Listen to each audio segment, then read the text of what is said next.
আসসালামু আলাইকুম। জিএসএম কি? জিএসএম হচ্ছে টেক্সটাইল জগতে একটি ফেব্রিকের গুরুত্বপূর্ণ পার্ট, যা একজন মার্চেন্ডাইজারের ফেব্রিক উৎপাদনের জন্য এবং ফেব্রিক বোঝার জন্য গুরুত্বপূর্ণ। তো আসুন আমরা আজকের আলোচনা থেকে জেনে নিই যে জিএসএম কি, কয়টি ওয়েতে জিএসএম পরিমাপ করা যায়, জিএসএম কাটার ব্যবহার করে কিভাবে জিএসএম মেশিনের সাহায্যে বের করা যায়, অথবা জিএসএম কাটার ব্যবহার না করে সূত্রের মাধ্যমে কিভাবে জিএসএম পরিমাপ করা যায়। তো চলুন আমরা আজকের আলোচনা থেকে জেনে নিই।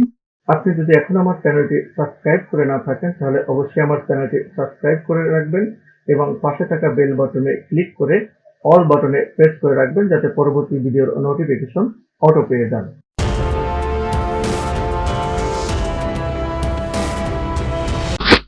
What is GSM of knit fabric? Knit fabric এর GSM কি? The GSM of fabric is one kind of specification of fabric which is very important for a garment merchandiser for understanding and production of fabric. GSM means gram per square meter. That is the weight of fabric in gram per 1 square meter. By this we can compare the fabrics in unit area which is heavier and which is lighter. এখানে GSM হলো ফেব্রিকের এক ধরনের specification, যা একজন garment মার্চেন্ডাইজারের জন্য fabric বোঝার জন্য এবং উৎপাদনের জন্য খুবই গুরুত্বপূর্ণ। জিএসএম মানে হলো গ্রাম পার স্কোয়ার মিটার, তার মানে 1 স্কোয়ার মিটার বা 1 স্কোয়ার মিটার ফেব্রিকের যে ওজন, সেই ওজনটাই হচ্ছে ওই ফেব্রিকের এখানে জিএসএম। এবং এই জিএসএম দ্বারা আমরা ফেব্রিককে কম্পেয়ার করি যে কোন ফেব্রিকের জিএসএম বেশি এবং কোন ফেব্রিকের জিএসএম কম। এখানে ফেব্রিকের স্টিচ লেন্থের উপর জিএসএম ভ্যারি করে। স্টিচ লেন্থ কম বেশি হলে জিএসএম সেক্ষেত্রে কম বা বেশি হবে। There are two formulas for calculating the GSM of knitted fabric. এখানে নিটেড ফেব্রিকের জিএসএম পরিমাপের জন্য দুটি ফর্মুলা দেখানো হলো। Number 1, weight per square meter in gram is equal to total weight of sample in gram divided area of sample in meter square। তার মানে একটি যদি স্যাম্পল নিই, সেই স্যাম্পলের টোটাল ওয়েট এখানে গ্রামে বের করব এবং ওই ফেব্রিকের এরিয়া বা স্কোয়ার মিটার বা ক্ষেত্রফল দ্বারা ওয়েটকে ভাগ করলে যে রেজাল্টটি আসে সেটি হচ্ছে এখানে ফেব্রিকের GSM. Number 2 formula, weight per square meter in gram is equal to WPI গুণ CPI গুণ SL divided count গুণ 0.91535। এখানে WPI মানে হচ্ছে ওয়েট পার ইঞ্চি গুণ CPI মানে ফোর্স পার ইঞ্চি গুণ SL মানে স্টিচ লেন্থ, যাকে মিলিমিটারে প্রকাশ করা হয়, ডিভাইডেড কাউন্ট, এনি বলতে ইংলিশ কাউন্ট, গুণ হচ্ছে 0.91535। এটি হচ্ছে একটি কনস্ট্যান্ট হিসেবে এখানে নেওয়া হয়েছে। এখান থেকে আমরা দুটো ফর্মুলা সম্পর্কে শিখলাম বা দুটো ফর্মুলা সম্পর্কে জানলাম। এরপরে এই দুটো ফর্মুলা দ্বারা কিভাবে জিএসএম ক্যালকুলেট করে বের করতে হয় অন বাই অন দেখে নেব, সাথে থাকুন। How to measure of knit fabric GSM, knit ফেব্রিকের জিএসএম কিভাবে পরিমাপ করব। GSM is generally measured in two ways. সাধারণত জিএসএম পরিমাপ করা হয় দুটি পদ্ধতিতে।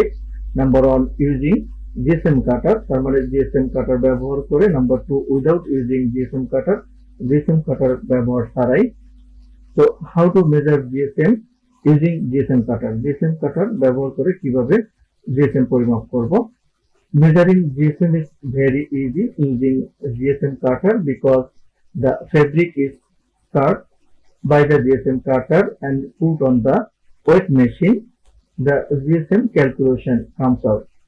তার মানে GSM পরিমাপ করা বা বের করা খুবই সহজ, কারণ হচ্ছে এখানে ফেব্রিকটা কাটার পরে জিএসএম ফেব্রিকটাকে কাটার পরে মেশিনের উপর রাখলেই এখানে অটোমেটিক ক্যালকুলেশন মেশিনের সাহায্যে চলে আসে যে ওই ফেব্রিকের জিএসএম কত।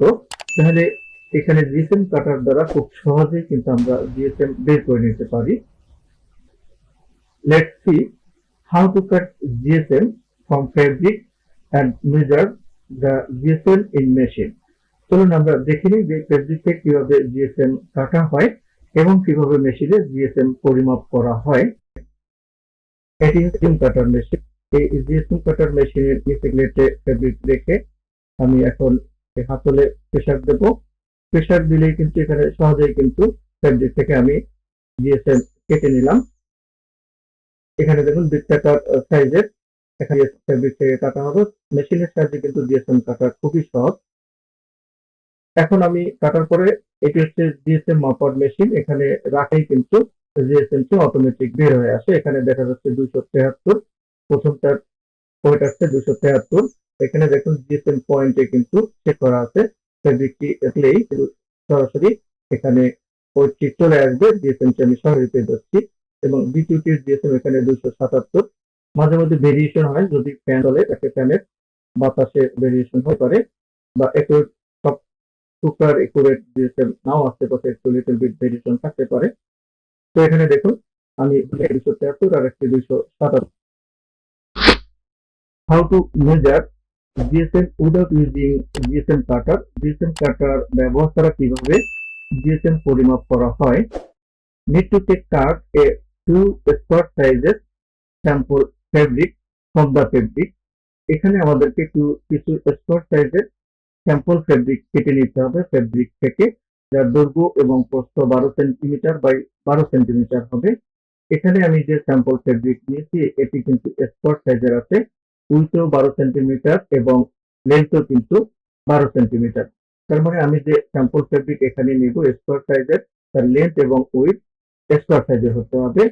দেন need to take measure weight of fabric manually.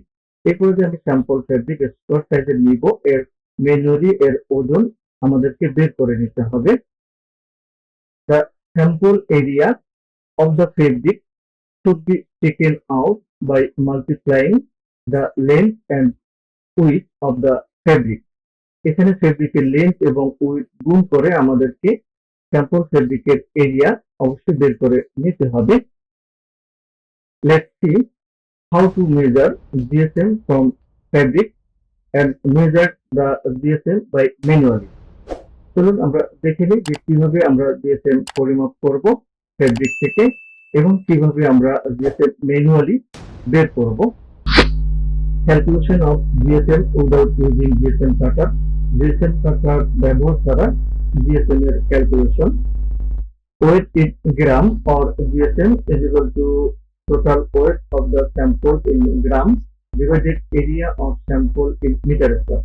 তার মানে এখানে আমি যতগুলো স্কোয়ার সাইজের স্যাম্পল নেব তার টোটাল ওয়েট গ্রামে বসবে, ডিভাইডেড হচ্ছে স্যাম্পল এরিয়া স্কোয়ার মিটারে। তার মানে স্যাম্পলের এরিয়া হচ্ছে দৈর্ঘ্য গুণ প্রস্থ ওই স্যাম্পলের ক্ষেত্রফল। তার মানে ওয়েটকে ওজনকে ক্ষেত্রফল দ্বারা ভাগ করলে যে রেজাল্ট আসে। এখানে ক্যালকুলেশন আমরা দেখে নেব। ক্যালকুলেশন হচ্ছে here we take 5 pieces sample fabric 12 cm by 12 cm। তো এখানে আমার যে স্যাম্পল ফেব্রিকটি আছে এটি কিন্তু স্কোয়ার সাইজের একটি স্যাম্পল ফেব্রিক, যার উইথ হচ্ছে এখানে 12 সেন্টিমিটার এবং লেন্থ হচ্ছে 12 সেন্টিমিটার। তার মানে এখানে আমার যে স্যাম্পল ফেব্রিকটি আছে এটি কিন্তু স্কোয়ার সাইজের। তো এরকম 5 টুকরা আমি স্যাম্পল ফেব্রিক নেব এবং আলাদা আলাদা ওয়েট নেব। ওয়েট নিয়ে আমি টোটাল ওয়েট যোগ করে অ্যাভারেজ একটি ওয়েট বসাবো বা ওয়েট বের করব। এখানে আমি ম্যানুয়ালি স্যাম্পল ফেব্রিক কেটে, কারণ সূত্রের সাহায্যে আমি জিএসএম বের করে নেব। তো এখানে যে আমি স্যাম্পল ফেব্রিক কাটবো এটি স্কোয়ার সাইজের, লেন্থ এবং উইথ আমি এখানে 12 সিএম বাই 12 সিএম নিচ্ছি। আমি 12 সিএম বাই 12 সিএম থেকে দাগ দিয়ে এটি কাটতে সুবিধা হয় উইথে এবং লেন্থে যাতে পারি। তো 10 কাটতে নিচ্ছি। এই কেটে আমি আরো ওয়েট নিব, ওয়েট থেকে কিন্তু অ্যাভারেজ ওয়েট বের করে আমি জিএসএম টি সূত্রের সাহায্যে ক্যালকুলেশন করে নেব। তো এখানে আমি গুনে নিচ্ছি 5 পিস আমি স্যাম্পল নেব। 5 স্যাম্পল নিয়ে আলাদা করে মেশিনে ওয়েট নেব। এখানে যখন মেশিনে ওয়েট নেব আমাদের খেয়াল রাখতে হবে যে মেশিনের স্কেলটা গ্রামে সেট করতে হবে, কারণ আমার ওয়েটটা গ্রামে বের করতে হবে। তো সেক্ষেত্রে দেখুন এখানে আমার প্রথম স্যাম্পলের ওয়েট আসছে 4.17। তো এভাবে যখন ওয়েটটা নেব স্কেলটা চেক করে নেব যে গ্রামে আছে কিনা। প্রত্যেকটার আলাদা করে ওয়েট নিয়ে স্পিকারে লিখে এখানে কিন্তু লাগিয়ে রাখছি। যাতে কোন স্যাম্পলের ওয়েট কত এটা বোঝার জন্য, যাতে মিক্স না হয়ে যায়।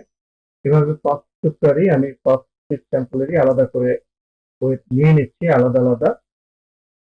এখানে আমি একটু গ্রামে সেট করা হচ্ছে, যখন ওয়েল তখন কিন্তু অবশ্যই স্কেলটা গ্রামে সেট করে নিতে হবে, কারণ এই গার্মেন্টসে যখন এই যে জিএসএমই সেট করা থাকে, আপনি যখন তখন সেটিকে গ্রামে স্কেল থেকে ওয়েটটা নিতে হবে। ওয়েট কিন্তু নেওয়া শেষ, প্রত্যেকটা উপর লাগিয়ে দিয়েছি। তো আশা করি যে এই যদি জিএসএম বের করতে হয় তাহলে এভাবে স্যাম্পল আপনার স্কোয়ার সাইজের কেটে নিয়ে আলাদা আলাদা মেপে নিতে হবে। বুঝতে পেরেছেন? এখন আমি এই পার্টটা যোগ করে আমি একটা অ্যাভারেজ নেব। চলুন অ্যাভারেজ ক্যালকুলেশন কি বা সূত্রের মধ্যে ক্যালকুলেশন কি বের করবো সেটাই এখন। তো এখানে টোটাল ওয়েট অফ ফেব্রিক, দেখুন টোটাল ওয়েট অফ ফেব্রিক আমার প্রথম ফেব্রিকের স্যাম্পল ফেব্রিকের 4.17 প্লাস 4.14 প্লাস 4.02 প্লাস 4.16 প্লাস 4.16, এই টোটাল পাঁচটি এখানে আমি ওয়েট নিয়েছি আলাদা আলাদা। এই পাঁচটি ওয়েটকে যোগ করলে আমরা এখানে যোগফল পাচ্ছি 20.65। তো পাঁচটা ওয়েটকে আমি যোগ করেছি 20.65, তো 5 দ্বারা ভাগ দিয়েছি। এখানে 5 দ্বারা ভাগ দিলে আমার টোটাল অ্যাভারেজ ওয়েট পাচ্ছি আমি 4.13 গ্রাম। তার মানে আমার এখানে স্যাম্পল ফেব্রিকের অ্যাভারেজ ওয়েট পাচ্ছি আমি 4.13 গ্রাম বা 4.13 gram. First we will calculate area of the fabric. প্রথমে আমরা ফেব্রিকের এরিয়া ক্যালকুলেশন করব। ক্যালকুলেশন কিভাবে করব? এখানে ফেব্রিক লেন্থ সমান 12 সেম নিয়েছি এবং ফেব্রিক উইথ হচ্ছে এখানে 12 সেম। তার ফেব্রিকের লেন্থ এবং উইথ হচ্ছে 12 সেম বাই 12 সেম। তার মানে এখানে স্যাম্পল এরিয়াটা আমি বের করব লেন্থ গুণ উইথ, লেন্থ গুণ উইথ গুণ করে যে ফলাফল পাবো সেই ফলাফলটি হচ্ছে ওই স্যাম্পল ফেব্রিকের এরিয়া। ফেব্রিক এরিয়া সমান সমান লেন্থ গুণ উইথ। এখানে লেন্থ হচ্ছে 12 সিএম গুণ উইথ হচ্ছে 12 সিএম। তো সিএম কে আমরা মিটারে কনভার্ট করব, তার জন্য আমরা জানি 100 সেন্টিমিটার সমান সমান 1 মিটার। তো 12 কে 100 দ্বারা ভাগ করলে আমরা পাবো 0.12 গুণ 0.12। তো 0.12 গুণ যদি 0.12 করি তাহলে আমরা এখানে ফলাফল পাচ্ছি হচ্ছে 0.0144 স্কোয়ার মিটার। তার মানে এখানে আমরা ফেব্রিক এরিয়া পাচ্ছি হচ্ছে 0.0144 স্কোয়ার মিটার। তার মানে ফেব্রিক এরিয়া যদি 0.0144 স্কোয়ার মিটার হয়, তার মানে weight of 0.144 square metre is 4.13 gram. তার মানে 0.0144 স্কোয়ার মিটারের ওয়েট হচ্ছে আমরা আগে বের করে নিয়েছি 4 দশমিক বা 4.13 গ্রাম হচ্ছে আমরা ওয়েট বের করে নিয়েছি। তো ওয়েট অফ 1 স্কোয়ার মিটার, তার মানে 1 স্কোয়ার মিটারের ওয়েট তাহলে কত হবে? Weight in gram or GSM সমান সমান total weight of the sample in gram divided area of sample in meter square। তার মানে আমরা এখানে কিন্তু total weight of the sample এর গ্রামে কিন্তু ওয়েটটা পেয়েছি, যেটা হচ্ছে 4.13 gram, divided area of the sample in metre square, এটাও আমরা পেয়েছি যে এরিয়া হচ্ছে 0.0144। সমান সমান তাহলে 4.13 ডিভাইডেড 0.0144। 4.13 কে যদি 0.0144 দ্বারা ভাগ করা হয় তাহলে আমরা এখানে ফলাফল পাচ্ছি 283.81 গ্রাম। তো এখানে আমরা কিন্তু জিএসএম পেয়ে গেছি 283.81 গ্রাম। তো আমরা কিন্তু এখানে জিএসএম কাটার ছাড়াই সূত্রের মাধ্যমে কিন্তু আমরা এখানে জিএসএম ক্যালকুলেশন করে বের করেছি। তো এখানে সম্পূর্ণ 100% মিলবে না, আমরা যে জিএসএম কাটার দ্বারা কেটে যে মেশিনে মাপবো সেই রেজাল্ট এবং ম্যানুয়ালি যে বের করবো একেবারে 100% মিলবে না, কাছাকাছি আসবে। তার মানে কাছাকাছি আসলে বোঝা যাবে যে ওয়েট ঠিক আছে, এখানে জিএসএম বের করা ঠিক আছে বা জিএসএম এর ক্যালকুলেশন ঠিক আছে।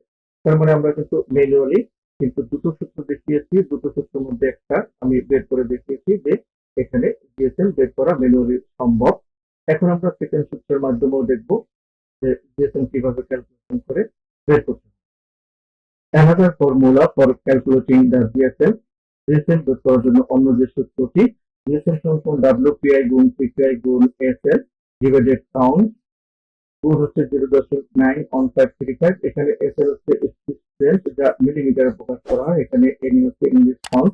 তো এই সংখ্যাটি কিভাবে আসছে এখান থেকে, এখানে এই সংখ্যাটি কিভাবে আসছে, এখন আমি সেটি বের করা দেখিয়ে দেবো যে কিভাবে এটি পেয়েছি আমি। আমরা জানি ওয়েলস পার ইঞ্চি হচ্ছে ডাব্লিউ হচ্ছে ওয়েলস পার ইঞ্চি, তার মানে 1 ইঞ্চিতে কতগুলো ওয়েলস। তো আমরা এখানে একটি ফেব্রিক স্যাম্পল দেখিয়েছি যে পার ইঞ্চিতে কতগুলো ওয়েলস এবং কতগুলো কোষ। আমরা জানি 39.37 ইঞ্চি সমান 1 মিটার। তাহলে আমরা ওয়েলস সবসময় ইঞ্চিতে আমি এটা দেখিয়েছি। তাহলে ইঞ্চি থেকে যদি আমরা মিটারে নিই, তাহলে আমাদেরকে কি করতে হবে, এখানে 1 ইঞ্চির মধ্যে কতগুলো ওয়েলস আছে এগুলো কিন্তু আমাদেরকে স্যাম্পল থেকে কাউন্ট করে দিতে হবে, এবং কতগুলো কোষ আছে সেগুলো কাউন্ট করে বের করে নিতে হবে। তো আমি যদি মিটারে যাই, তাহলে ওয়েলস গুণ হচ্ছে 39.37 গুণ কোর্স গুণ 39.37 গুণ হচ্ছে স্পিচ লেন্থ। তো এখানে গুণ 453.6, এটি আমি পরে বলছি। এখানে স্পিচ লেন্থ থেকে মিলিমিটার থেকে যদি আমি সেন্টিমিটারে যাই, তাহলে 10 দিয়ে আমার ভাগ করতে হবে। তো আমি এখানে 10 দিয়ে ভাগ করেছি। তো সেন্টিমিটার থেকে ইঞ্চিতে যাব, যার জন্য 2.54 দ্বারা ভাগ করেছি, এবং ইঞ্চি থেকে আমি গজে যাব, গজে যাওয়ার জন্য 36 দ্বারা ভাগ করেছি, কারণ আমার গ্রামে বের করতে হবে। তো এখানে ইংলিশ পাউন্ড এবং 840 দ্বারা ভাগ করার ফলে কিন্তু আমি এখানে পাউন্ডে চলে গেছি। এখন পাউন্ড থেকে আমার গ্রামে যদি যেতে হয়, তাহলে আমরা জানি 453.6 সমান 453.6 গ্রাম সমান 1 পাউন্ড। তো এখানে পাউন্ড থেকে আমি যদি গ্রামে যাই, তাহলে এখানে উপরে এই 453.6 গুণ করতে হবে। আমি গুণ করে দিয়েছি। এখানে যদি এখন এই সংখ্যাগুলোকে যদি আমি আলাদা করি, তাহলে আমার এখানে আলাদা করলে কি হয়, আমি যখনই এই সংখ্যাগুলো আলাদা করব, তখন এখানে ওয়েলস এবং কোর্স এটি আলাদা হয়ে যাবে।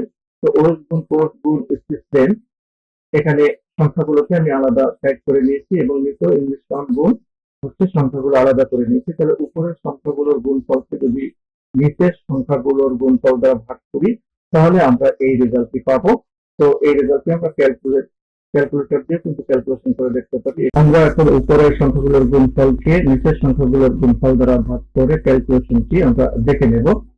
তো এখানে 39.37 গুণ 39.37, এরপরে গুণ 453.6, এরপরে ভাগ হবে নিচে 10 ভাগ 2.54 ভাগ হচ্ছে 36, তারপর ভাগ হচ্ছে 840। দেখুন এখানে ক্যালকুলেশনটি হচ্ছে 0.91535, এখানে হচ্ছে 0.91535, লাস্টের 2 ডিজিট এখানে বাদ দিয়ে দিলাম। তো ক্যালকুলেশনটি কিন্তু এখানে চলে আসছে। তো এটাকে আমরা এখানে কনস্ট্যান্ট হিসেবে ধরে নিয়েছি। আশা করি ক্যালকুলেশনটি বুঝতে পেরেছেন। এখানে কিন্তু আমরা ক্যালকুলেটরে ক্যালকুলেশনটি চেক করে নিয়েছি যে 0.91535। হ্যাঁ, ডাব্লিউপি হচ্ছে ওয়েলস পার ইঞ্চি। এখানে ওয়েলস পার ইঞ্চি হচ্ছে আমি এখানে 38 ধরে নিলাম। যদি আমার ওয়েলস পার ইঞ্চি 38 হয়, তাহলে কোর্স পার ইঞ্চি, সিপি হচ্ছে কোর্স পার ইঞ্চি, তার কোর্স পার ইঞ্চিতে আমি এখানে 43 ধরে নিলাম। এখানে এসএল বলছে স্টিচ লেন্থ, স্টিচ লেন্থ আমি এখানে ধরে নিয়েছি 2.70। যদি স্টিচ লেন্থ 2.70 হয়, তাহলে আমি ক্যালকুলেশন পাচ্ছি এখানে ডাব্লিউপিআই 38 গুণ সিপিআই 43 গুণ SL stitch length 2.70 divided count, count হচ্ছে এখানে আমার 22 গুণ হচ্ছে 0.91535। তাহলে উপরে এই সংখ্যাগুলোকে 38 গুণ 43 গুণ 2.70 গুণ 0.91535, এই গুণফলকে যদি 22 দ্বারা ভাগ করি, 22 দ্বারা ভাগ করলে আমাদের রেজাল্ট হচ্ছে 183.56 গ্রাম। তাহলে আমরা কিন্তু এই সূত্র দ্বারা আমাদের জিএসএমটি আমরা বের করে নিয়েছি। এখানেও আমাদের জিএসএম কিন্তু কাছাকাছি আসছে। তো আমাদের ক্যালকুলেশনটি কিন্তু এখানে সঠিক আছে। তাহলে আজকের আলোচনা থেকে আমরা শিখেছি জিএসএম কি এবং জিএসএম পরিমাপ করার কতটি ওয়ে, এবং জিএসএম কাটার দিয়ে জিএসএম কেটে মেশিনে কিভাবে জিএসএম পরিমাপ করা হয়, এবং জিএসএম কাটার ব্যবহার না করে সূত্রের মাধ্যমে কিভাবে জিএসএম বের করতে হয়। যদি ভিডিওটি ভালো লেগে থাকে, তাহলে অবশ্যই আমার চ্যানেলটি সাবস্ক্রাইব করবেন এবং পাশে থাকা বেল বাটনে ক্লিক করে অল বাটনে প্রেস করে দেবেন, যাতে পরবর্তী ভিডিও নোটিফিকেশন অটো পেয়ে যান, এবং ভিডিওটি সকলের মধ্যে শেয়ার করে দিন। যদি আপনার কোনো মূল্যবান মতামত থাকে, তাহলে কমেন্ট বক্সে আপনার মূল্যবান মতামতটি জানিয়ে দিন।